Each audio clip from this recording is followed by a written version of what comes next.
Kaip priartinti pasaulį? Bendradarbiauti. Bendradarbiavimas tampa būdu peržengti savo rinkos ribas. Taip galima trumpai paaiškinti mažumos bendros gamybos filmų kūrimą. Mažumos kino produkcija tai yra tokie projektai, kur bendradarbiauja kelios šalis.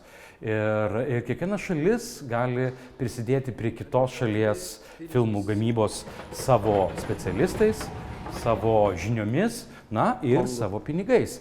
Mes matome, kad kuo toliau, to daugiau atsiranda tų mažumos gamybos filmų, kurie plečia Lietuvos kino industrijos lauką.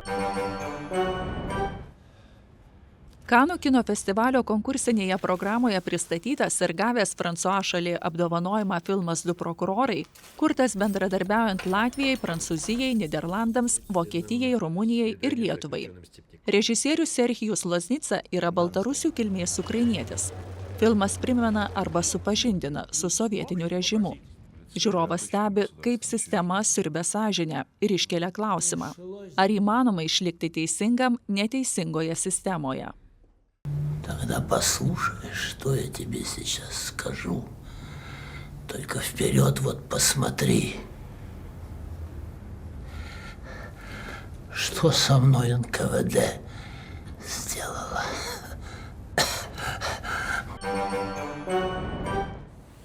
Ukrainos režisierius Valentinas Vasijanovičius sukūrė vaidybinį filmą apie karo paliktus randus Iki pergalės.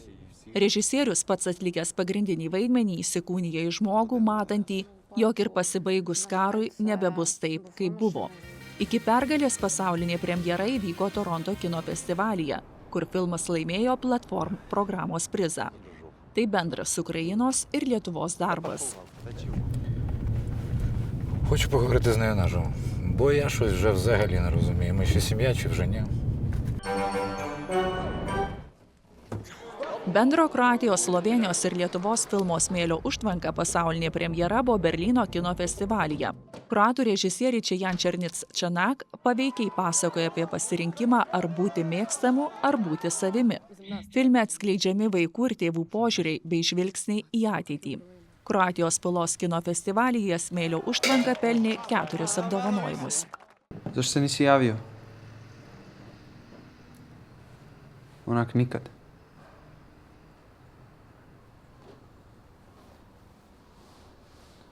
A ti si htio da ti se javim?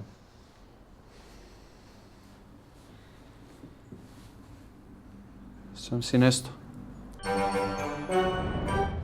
Amsterdamo dokumentinių filmų festivalyje pagrindinį prizą laimėjęs filmas Traukiniai žiūrovą beveik tiesioginė prasme vežioja po istorinę praeitį.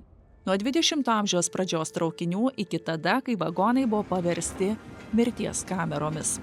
Beveik 10 metų lenkų režisierius Maciejus Drygas rinko kino juostas visame pasaulyje. Filme panaudota 46 archyvų medžiaga. Lenkijos ir Lietuvos bendros gamybos filmų Jungtinėse valstijose kino kritikų asociacija skyrė 2 nominacijas – už geriausią garso dizainą ir geriausią archyvinę dokumentiką.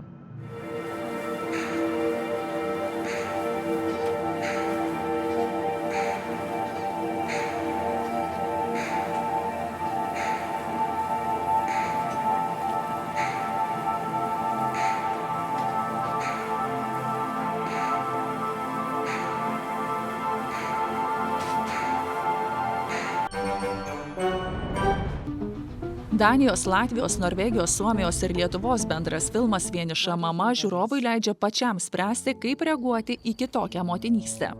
Režisierė Janikė Eskevold per Moters pasaulį rodo žmogaus pasirinkimus, kurie ne visada atitinka visuomenės lūkesčius. Filmo Vieniša mama pasaulinė premjera įvyko Lokarno kino festivalio konkursinėje programoje, kur laimėjo prizą už humanistinę vertę.